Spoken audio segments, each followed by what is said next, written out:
GOP wants more. As new evidence against the controversial Senate candidate emerges, the president and the RNC put their support and their money behind him. Right side up. Kevin Spacey's out and Robin Wright's in charge on House of Cards. And she's not the only woman taking over. Then, as the Russia probe heats up, former Trump campaign manager Corey Lewandowski reveals what he says really went down during the campaign, and if he thinks anyone could be going down next. Plus, Emmy-winning funny man Keegan-Michael Key's trying to break a world record live on The View. Let's go! Here come Hot Topics with Whoopi, Sarah Haynes, Joy Behar, Sunny Hostin, and Meghan McCain. Now, let's get things started.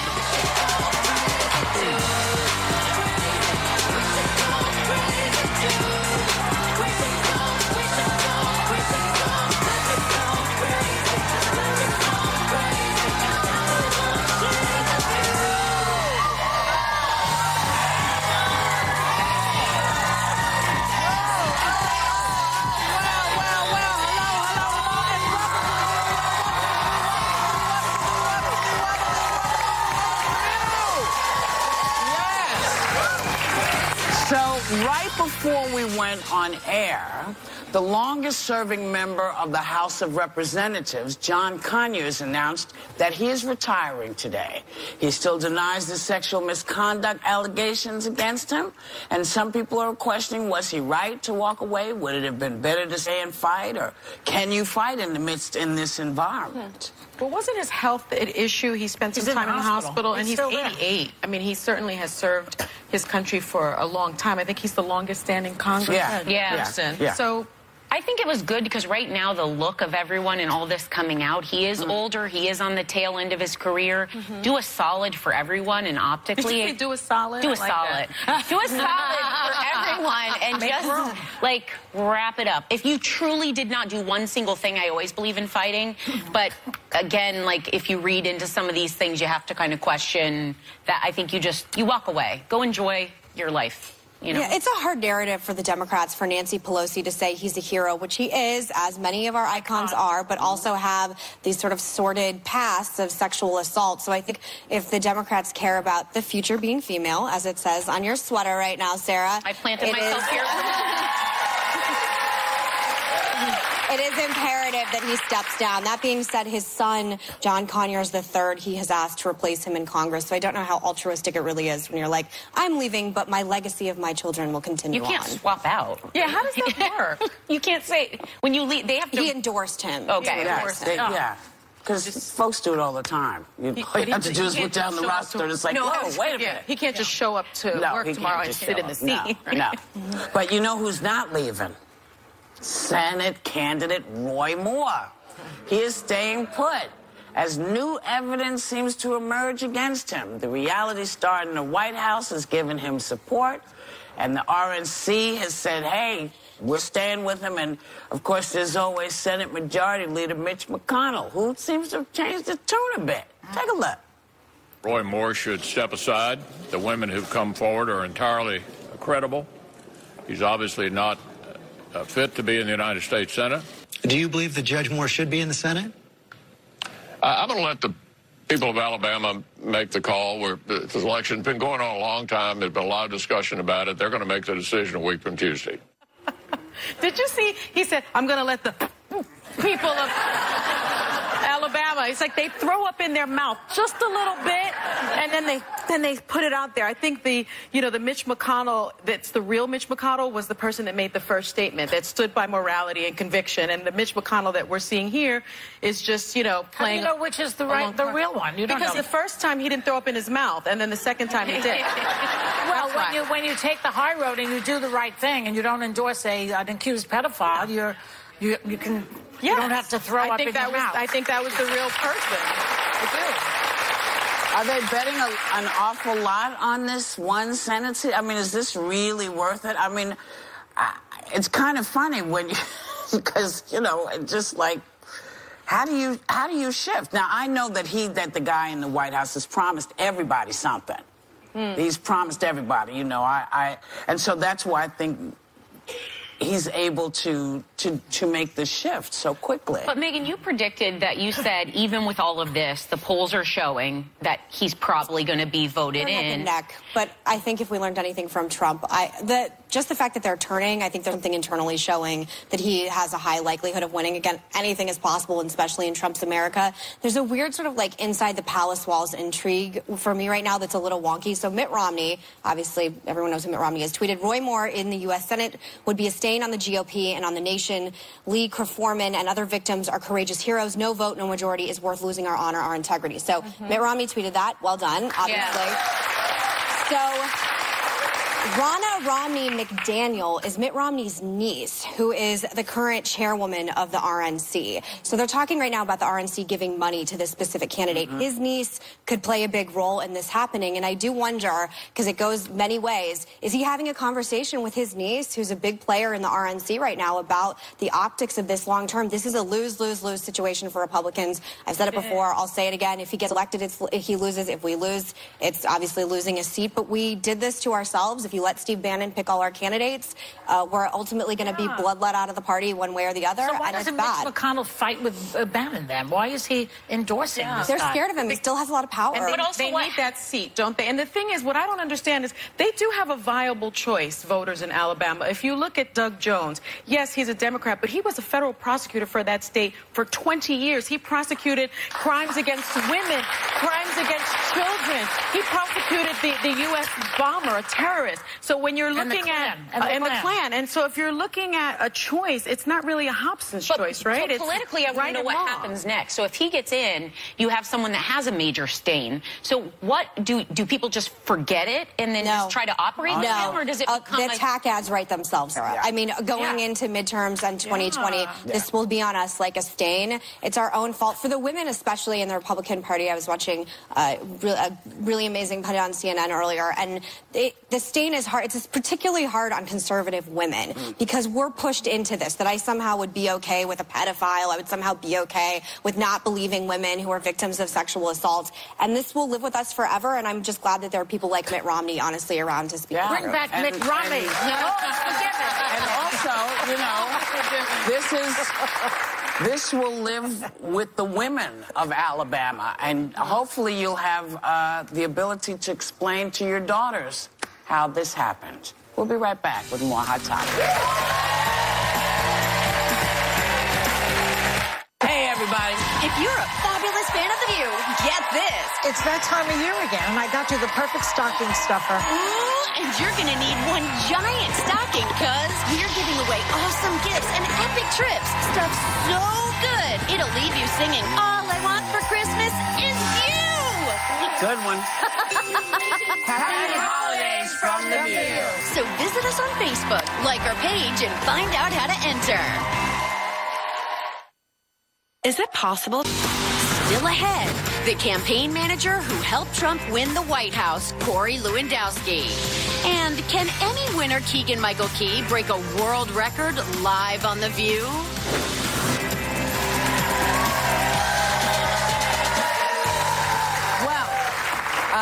Two men who lost their jobs for sexual misconduct are being replaced by women. Robin Wright will take over the lead when House of Cards resumes filming. And PBS is hiring Christine Amanpour to fill the vacancy from the canceled Charlie Rose show. So these are all good choices, you know, and so maybe that's what has to happen. Maybe we have to remind people. I adore Christine Amanpour. I worked with her at CNN, and she's just such a gracious, giving person in terms of, you know, career and support. And I think we've heard it here at the table often. When women have power, things change for women that work for them. Sometimes. Like Shonda Rhimes. This is a new. It's going to take time. It's something we have to keep reminding folks, because one of the big conversations folks used to have is how women don't support each other. Right. And so maybe if there's only us to deal with, maybe that will change. Yeah, well, When it felt like the higher you climbed, there were less places for women, so it almost created a culture of women saying, saying, if one of us is staying, it's not going to be you. Like, you know, so there was like almost an attack mode of women on women. But also, if the majority of the people running the place and working there are men, there's only a few slots. Is that your point? Yeah. Well, you know, there's only a few slots. So it's like, if you have my job, I'm right behind you waiting for you to quit because there's only that slot. But if we're in positions of power where we can create other slots, that's something as women we should be doing. Like Shonda. You know? He says on that's what we should be doing. A lot of women. The schadenfreude that I'm getting out of this right now is the fact that Robin Wright wasn't paid as much as Kevin Spacey for House of Cards. He was paid $500,000 an episode. She was paid $420,000. Absolutely ridiculous. She's the best part of that show by far. She's incredible in this show. And let me tell you something. As someone who spends half my time in D.C. and works in politics, they nail so many nuances of what goes on in the Beltway. It's a fantastic show. I'm just happy it's not being canceled because it's too good a show. And since we had another thing, Margot Robbie, do you know who? What the? All right. I guess we'll be right back.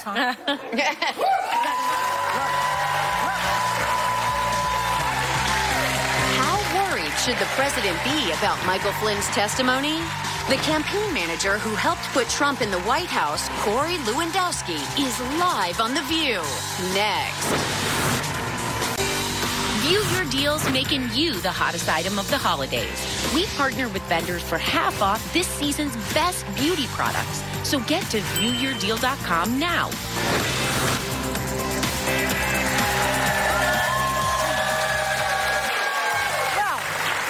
Donald Trump's former campaign manager, Corey Lewandowski, and I both wrote books about the White House's current residents this year. Mine is called The Great Gas Bag. I'm guessing his is a bit more flattering. So here to try to give us a different perspective on the 45th president is the author of Let Trump Be Trump, Corey Lewandowski. Thank you. Am I right? It's great to be here, thank you. And I hope yours was #1. I'm hoping mine gets #1 with your help, so thank you very much. All right. So now Trump has officially endorsed Roy Moore. Mitch McConnell has now come out and said that the RNC is behind Roy Moore, and they're throwing money behind it. Put your money where your mouth is, the money's going there. So the optics are going to be a little hairy for the Republican Party in the next couple of years, don't you think? Because everybody who gives money to the RNC is going to be tainted, possibly, that you're supporting an accused child molester. Well, look, let's just be clear. I think we have a big problem in Washington, D.C. right now. We've seen very powerful people, from Al Franken to John Conyers, some of the most powerful Democrats in the country, being accused of things, and some admitting to them, and some and paying off people through taxpayer money. Right. We have a real culture of problem in Washington, D.C. And what the voters have to decide is, who are they going to send to Washington to represent them and their values? That's the most important thing. And look, we've seen Al Franken now come out and apologize. I think John Conyers just said today he's resigning from Congress because of these accusations. These are very, very serious accusations. People, if they've committed crimes, should be prosecuted for those crimes. But I'm very cautious about rushing to judgment until we know all the facts. Now, when you admit that you've done something wrong, and Al has done that and made an apology, it's going to be up to the voters of Minnesota to determine if he should be the right person. It means if you don't admit it, that you should be exonerated? No, but there's a fine line, I think, between being accused of something and actually being convicted of it. Unfortunately, this is the society we're in right now. We've seen a lot of prominent people in the media, in major network television news anchors. They all believe women, though? Are we absolutely no? This is no. We shouldn't disbelieve anybody. But the question is, what is the punishment by being accused and being convicted? They're two different things.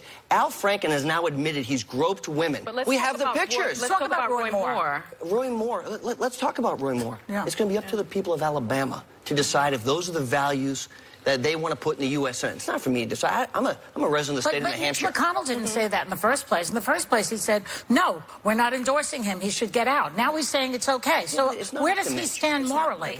It's not up to Mitch. It's up to the people of Alabama to decide, do we want a person who's going to go to the U.S. Senate to support conservative values as it relates to the fiscal issues, or do we not? Do we want a person who's going to support stopping illegal immigrants coming into the country or not? That's up to them to decide. Just like it will be up to the voters in Minnesota when Al Franken gets reelected and they put those pictures of him groping women all over the country. It's a false equivalency, don't you think? No, one is about children and the other is about adults. If my family was groped by Al Franken when they were asleep, I'd be very appalled by it. If your 14-year-old daughter was molested by Roy Moore, you'd be upset about that, too. Let me tell you something. I'm the kind of guy... Absolutely right. Can I jump in really quick, though? Part of why Trump won is the distrust of the media, like the innate misunderstanding, I think, of Trump voters. 71% of polled Alabama voters don't believe the media's take on the Roy Moore accusers.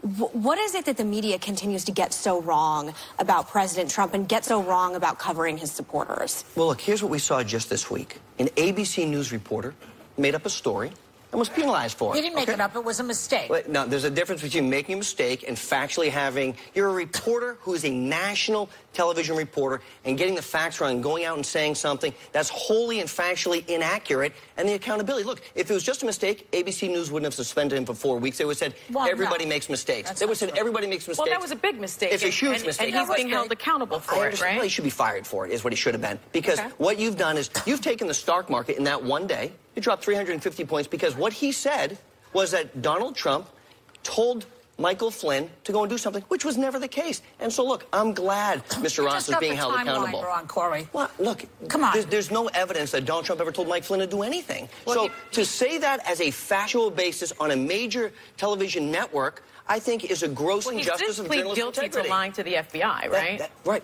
And Mike Flynn... his conversations with Russia. If Mike Flynn, which he did, committed a felony by lying to the FBI, Mike Flynn has to be accountable for that, as anybody else should. But look, well, let's talk about Mike Flynn's plea deal then. Let's do that. Because Flynn was one of Trump's most vocal supporters and a constant fixture on the campaign trail. He was national security advisor, and now he's a key witness for Mueller. Let's be frank here. How worried should Trump be? Look, I think if you look at what has taken place under the Mueller investigation so far, we've seen almost $10 million of taxpayer money has gone to this so far, which is perfectly fine if there's a crime there that leads somewhere. But nothing has gone to the president that says he's done anything wrong. There's been no collusion. There's no cooperation. There's no coordination. If Mike Flynn is guilty... just wasting his time? No, look, I think Mike Flynn should make sure that no foreign government ever interferes in the election of our great country, because if that's the case and anybody is involved in that, I hope they are prosecuted and spend the rest of their lives in jail. Yeah, we kind of know that it happened. Well, and you've said this repeatedly. You said recently, anyone who colluded with Russia should go to jail for the rest of their lives. So if it is found that Trump colluded, should that be his fate? Should he go to jail too? Nobody's above the law. But so let's be clear. Is that a yes? Look. I know the president so well. I had the privilege. Look, don't throw Joy, up in your mouth a little bit. Yes? I had the privilege. You guys are laughing, but he worked on a... I mean, listen, let me just finish really quick. You're not answering. The thing we've been talking about all week is, like, what is it that we're missing about Trump supporters? What is it that we don't understand? You worked for his campaign. Granted, you're not working in the administration, which I'd be angry that I wasn't if I were you. But what is it that the media is missing about his supporters? Because I think it's interesting to know your perspective. Do you know how I got... It's really interesting. You know how I got to meet Mr. Trump? I was introduced by a friend of mine, Dave Bossie, and he met Donald Trump because his son was a young boy. He had 4 brain surgeries and 2 heart surgeries, and David was trying to raise money for Children's Hospital in Washington, D.C. And he knew Steve Wynn, the great Steve Wynn from Las Vegas, and Steve said, I'm going to introduce you to this guy, Donald Trump, and he's going to help you. Didn't do it with fanfare, didn't do it for anything other than to save this boy's life. The boy's now a 14-year-old, and he's done amazing things because Donald Trump helped him. And Dave Bossie said to me, I want to introduce you to Donald Trump, and he might run for president. Would you go and sit with him? Yeah. Because of the gratitude that Donald Trump has given and the graciousness of the man that I knew. Yes. That's what his But that's not how you write about it in your book, Corey. No, but in your book, what I say is he's tough. He's a killer. Okay. Well, I want a killer as a president. You do? Absolutely. Okay, I want to make sure that we are the toughest, greatest nation in the world. And that we are safe. Listen, you write that he was ruthless to his staffers. You write that there was a side of him so bad that, quote, it makes you wonder why you took the job with him in the first place. You were his target on many occasions. I was. You know why? Because I failed. Because what was the thing he did to you exactly? Yeah, look, when this is a man who has achieved such amazing success in his life, whether it's New York real estate, books, television, and now in politics. Trump University, don't forget that. Well, look, I think he did pretty well. But you have to remember, You have to remember, he deserves perfection. He demands it. He wants you to work harder than you've ever worked. And look, I grew up in a blue-collar town of Lowell, Massachusetts. I grew up poor like so many others in a single-parent household. I know what hard work is. I thought I did till I came to work every day. It was a 19-hour-a-day job, 7 days a week, and I'm thankful for that opportunity. Did I fail? But you can be a gracious leader without screaming and yelling at people, you know what? right? I wanted to work hard. I wanted to be perfect. And look, there are many times I failed him, and many times that I want to do better. But I'm grateful for the opportunity. I've got to ask you this question because when I heard you say this, when I saw you wrote this, it was incredible to me. On day one of his campaign, Trump came down that golden escalator and he called Mexicans rapists who bring drugs and crime to America.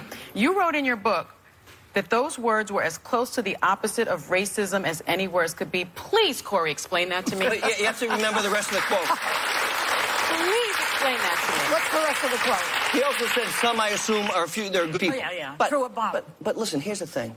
I know President Trump. Not only is he not a racist or misogynist, he's the exact opposite. Because you know what? Look, I've had the privilege of sitting next to him. And he doesn't care if you're white, green, blue, or orange. He doesn't care if you're a male or a female. So when he says those words, we shouldn't believe him. No, what he said was, look, what he says is, look, this week we had a terrible tragedy of justice, in my opinion. Kate Steinle's killer.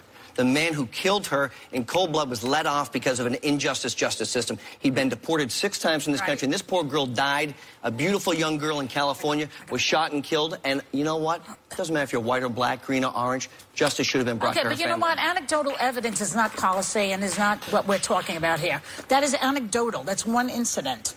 No, policy is not based on an anecdote, Corey. Anyway, we have to go. I'm sorry. Thanks for Corey Lewandowski. His new book, Let Trump Be Trump. The Inside Story. And I'll send you mine, too. It's about his rise to the presidency. It's available now. We'll be right back.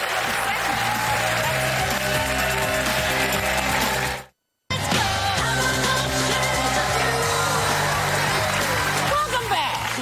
Facebook has just launched a new messenger app that is aimed at kids as young as 6 years old. No. Now, some folks are saying, is that too young to introduce them to social media? Yes. Yeah. Yes. You think so?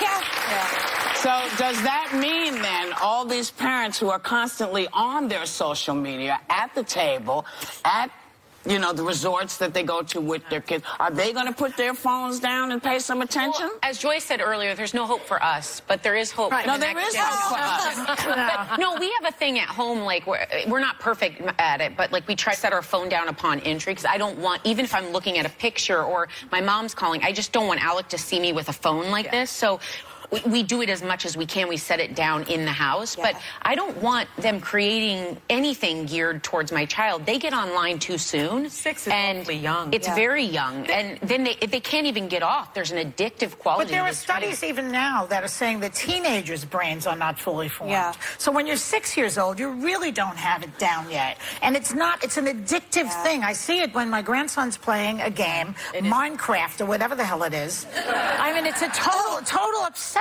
with it. He's only allowed when he comes to my house. But you are giving, where do you think they're getting this from? This is coming directly from, I have a huge, because I don't understand why people can't put their phones down. I don't understand why it has to be a fight.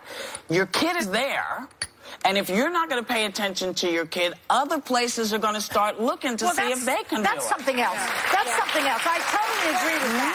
What you're really describing, what she's describing is bad parenting. We're not talking about that. We're talking about Mark Zuckerberg. Keep your hands off my grandson. Well, that's what I was just about to say, is that maybe this is so... Digitally speaking, sorry. Yes, But maybe of it's so cynical, but my first thought is, imagine the information Mark Zuckerberg can gather from a 6-year-old onward. Facebook is the greatest... Facebook is the greatest dystopian weapon of war that exists in the world, period. If you're gathering information on 6-year-olds So here's my If we learned nothing in this last election. So if your child is on Facebook and you're not paying attention, who's that on? I know. You. Well, That's on you. The other thing is something that I have struggled with, and Whoopi, we've talked about it with my daughter Paloma, who's 11. My 15-year-old's not really that interested in social media, which is because he's such an athlete. So he's always outside and kicking the ball around. No. But my daughter, all of her friends are on social media. And she's only 11. And so what do you do as a parent when you're kind of the dud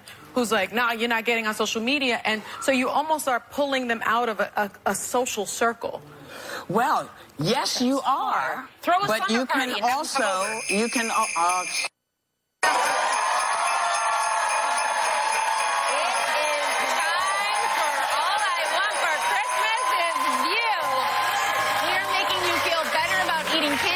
Figgy pudding this Christmas because the Oral-B Genius 8000 electric recharge, that sounded, okay, able toothbrush is like having a dentist with you every time you brush. It has real-time visual coaching and pressure control to help you brush like the pros want you to. And you can even customize it with a choice of 12 colors. It's worth almost $280. So thanks to Oral-B, members of our audience are going home with the Oral-B Genius 8000.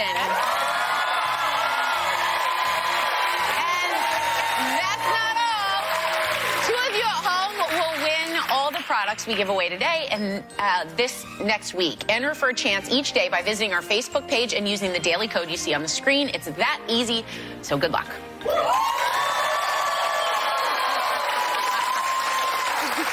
We'll be right back.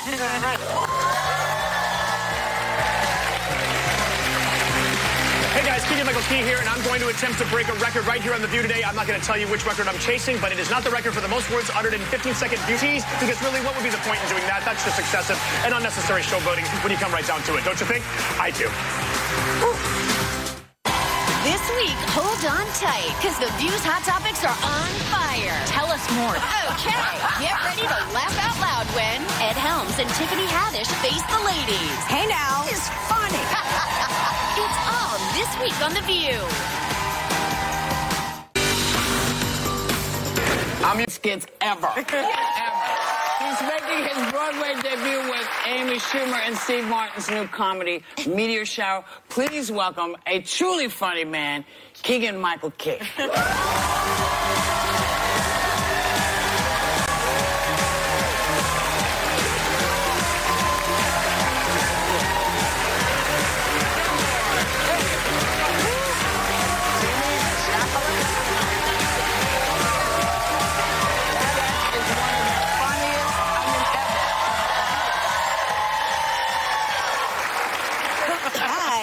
Well, we have to start off with some... You're still laughing, and that's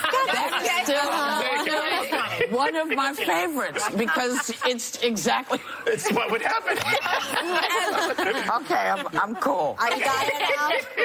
Okay, so we have to switch to something a little harsh, but we were talking about sexual assault earlier. Yes. And I understand that you actually have a life hack for men in the workplace if they want to avoid sexual harassment scandals. I do. So here's the deal. Gentlemen, if you are in a situation with a female coworker, it's very simple. This is all you have to do.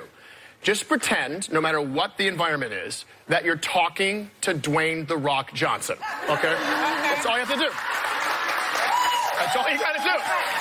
It's like if you're at a lunch meeting, you're talking to Dwayne "The Rock" Johnson. Right. If you're compelled to mansplain, pretend she's Dwayne "The Rock" Johnson. Just take any female counterpart or coworker and just pretend they're Dwayne "The Rock" Johnson. That's a good just point. treat. You know, I know this is so hard, guys. Just treat a woman like she's a human. It's real hard. I know it's real hard, Joy. It's real hard, guys. Really big dude. Or like a really big superhero, like a real life superhero. So I just think that's it. I don't understand. It's ego. It's all ego. We got egos. We got problems. Men got problems, but not as many as women. It's like an acting substitution. It's an acting substitution. Yeah. Keegan, you also, I loved you, and I was saying this to you early, in Friends from College. Yes, thank you. That is, you had that on Netflix. That's on Netflix, yeah. But you also, while you weren't acting, got engaged because you had extra time on your hands. I had extra time on my hands. I got engaged, yes. But you called it, and do go watch Friends from College if you have a chance, because I've watched some of those episodes 3 times. But you called it a ninja proposal. Yes. Yes, I would like to, first of all, again, say thank you to Jeffrey the waiter, because I'm sitting here, we went to Per Se, to the Thomas Keller restaurant, and we were having this meal, and right then I thought my fiancée, the gig is up, she knows, she has to know, because I planned the date night. I never planned the date night. Right there, that should have been it right there. But she said, but we were there, and I was just like, okay, I don't want to take her out to the park. She's got those heels on. She shouldn't have to walk. And the waiter's like, may I make a suggestion? And so I'll, between the meat course and the cheese course, I'll bring out, bring something out. So he brings out this like saucer with this little dome on it, and he pretends like it's its own course. Like, here, madam, I'm going to take this off here. And there was another little dome underneath. He goes, that would be you. You're required to take this one off for this course. And she's like, well, no. Jeffrey was on it. And so she went to the bathroom, and when Jeffrey was explaining this to me, I was like, here's the ring. So she takes the thing off, and there's like a little saucer filled with like Himalayan sea salt, and the ring was perched in the middle of the saucer. I was impressed. I was like, Jeffrey, will you marry me? It was really slick. It was real sly. That's really good. And then Elisa just started crying, and then very surreptitiously, like she's looked crying. I was just like, I'll just get on the knee and do this. Jeffrey was probably like, get down on your knee. It was great. It was great. Jeffrey was very helpful. Yeah. I love that story. Yeah, it was wonderful. So let's talk about Play You're in Meteor Shower. Yes. Amy Schumer is in it. Yes. And, Whoopi said Steve Martin created it, and he's very apparent there. He comes around. Yes, he's around. Yeah. He was around all the time. Like, right as we were finishing previews, almost every show, you'd come backstage, and Steve Martin, it's just, you'd come down, the curtains come down, you turn, and there's Steve. That's great. Because he's even just said recently, he loves it. Joy, he loves the fact that it's coming, that he's watching actors make the words come to life. Yeah. And because he was there, we had carte blanche to change the lines, move things around. Yeah. It was really, it was just a lovely experience. And to see him like a child, like opening a gift. Say is Nala, and you're going to play one of the hyenas. I know someone else who has played a hyena before. We have two hyenas at the table. Yes. Now you're playing Kumari. Did you take notes on Whoopi's performance? I did. To get ready? There's a certain amount of sinisterness that you want to give to the hyenas, and I love the fact that the hyena. My favorite part about that movie and why I wanted to do this one is because you can see. Like a little bit, like one looks a little bit like Cheech, and one has some of it a little bit. So like Whoopi, like they looked at Whoopi and said, let's give it a little bit of, like you could. And I was like, that was so cool that you're watching like a living caricature of the person. And so when Eric Andre and I, who play Azizi and Kamari, they had like a ton of cameras on us because this is one of these CGI ones, like the Jungle Book. Looks like the Jungle Book, and they are capturing different angles of our faces. So I think when we watch it, they're going to look like real hyenas, but they'll have a little touch of us, or like our cheekbones, or we'll see. A little Keegan. We'll see. I don't know. Tell me that they've kept the comedy. Oh yeah, in this particular section of the film, it's very comedic. Yeah. But me, I'm doing a straight Laurence Olivier. I'm nothing but dramatic. What we've all been waiting for. We had so much fun when Jason Ritter and Bob Saget attempted to break Guinness World Records on our show recently. Yes. Today, you, sir, are attempting one yourself. The most balloons popped with your bum in 1 minute. Okay? 1 minute. I've been working on this. Yes. So we don't want to lose any time on this. So you guys gear up. We've got props to protect your ears and your eyes. Okay. All right, here we go. Put these bad boys on. Put that on. Ears. All right. Put that on. Okay. All right, we're walking down. You ready, son? All right, here we go. Okay. Okay, let's go. Let's go. In them that we have to have. Here we go. You got this. You got this. Woo.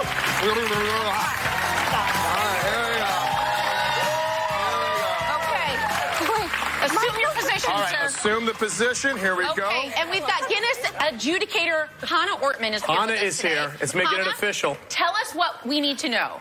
Keegan, today you are attempting the Guinness World Records title for the most balloons burst by sitting in 1 minute. Burst by sitting in 1 minute. You may not use your hands. Correct. You may have two helpers, Sarah and Sunny. Sarah and Sunny. One more thing to keep in mind, you must start standing up. Must start standing up. One quick thing, as the attorney here, I may accidentally grope your butt. We will be touching your butt. But I have your consent to do that. I am giving you, Sonny, I'm giving you verbal consent to grope away whatever we need to do to break the record. Okay. Okay. You as well, Sarah. I'm ready. You ready? The record to beat is 95. Are you ready? I am ready. 3, 2, 1, go.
second one. Come back.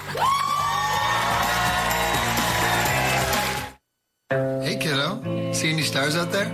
60 balloons, no record, but meteor showers at the Booth Theater, and the Guinness World Records 2018 book is out right now. Have a great day. Take a little time to enjoy the view. You can see him.